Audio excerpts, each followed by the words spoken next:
தீரன் சின்னமலை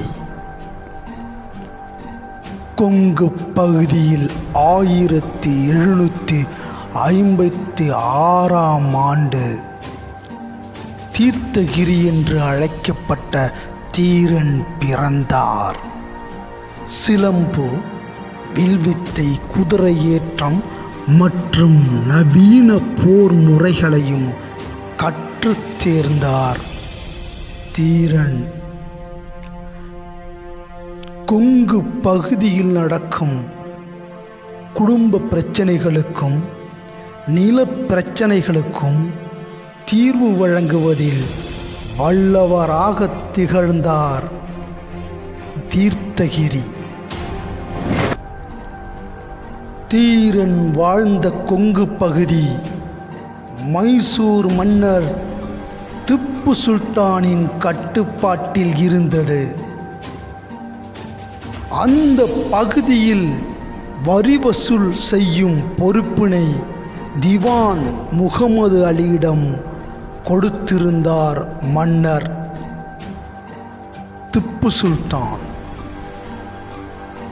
ஒரு முறை திவான் முகமது அலி வசூலிக்கப்பட்ட வரி பணத்தோடு மைசூருக்கு திரும்பிக் கொண்டிருந்த போது தீர்த்தகிரி அவரை வழிமறித்து வரிப்பணம் முழுவதையும் பறித்து கொண்டார்.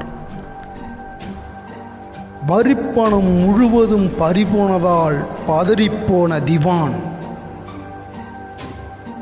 மன்னர் தன்னிடம் எங்கே வரிப்பணம் என்று கேட்டால் என்ன சொல்வது என்று தீர்த்தகிரியிடம் கேட்டு நின்றார்.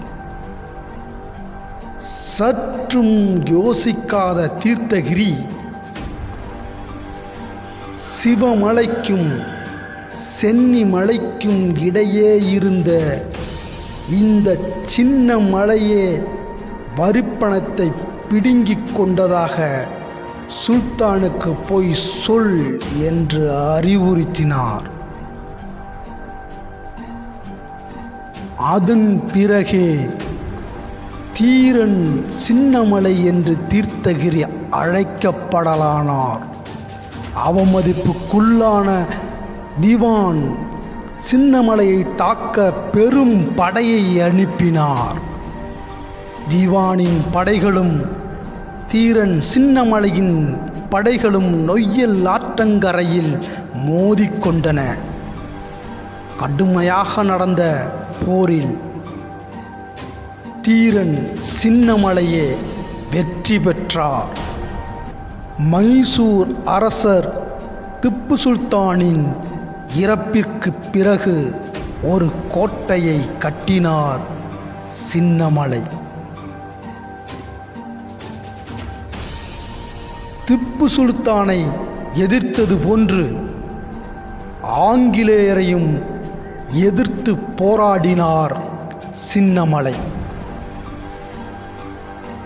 அவர் அந்த கோட்டையை விட்டு ஓடாமல் ஓடி ஒளியாமல் எதிர்த்து போர் புரிந்ததால் அவ்விடம் ஓடா நிலை என்று அழைக்கப்படுகிறது. அவர் ஆங்கிலேயரிடம் பிடிபடாமல் இருக்க கொரில்லா போர் முறைகளையும் கையாண்டார். இறுதியாக அவரையும் அவரது சகோதரர்களையும் கைது செய்த ஆங்கிலேய அரசு சங்ககிரியில் சிறை வைத்தனர். ஆங்கிலேய ஆட்சியை ஏற்க வற்புறுத்தப்பட்ட போது தீரன் சின்னமலையும் அவரது சகோதரர்களும் இணங்க மறுத்தனர். அதனால் கோபம் கொண்ட ஆங்கிலேய அரசு 1805 ஜூலை 31 சங்ககிரி கோட்டையின் உச்சியில் தீரன் சின்னமலையையும் அவரது சகோதரர்களையும் தூக்கிலிட்டனர். தீரன் சின்னமலையின் வீரத்தினை போற்றும் வகையில் ஈரோடு மாவட்ட ஆட்சியர் அலுவலகத்திற்கு தீரன் சின்னமலையின் பெயர் சூட்டி பெருமைப்படுத்தியது நமது அரசு. நன்றி. வீடியோ பிடிச்சிருந்தா லைக் பண்ணுங்க, ஷேர் பண்ணுங்க, சப்ஸ்கிரைப் பண்ணுங்க.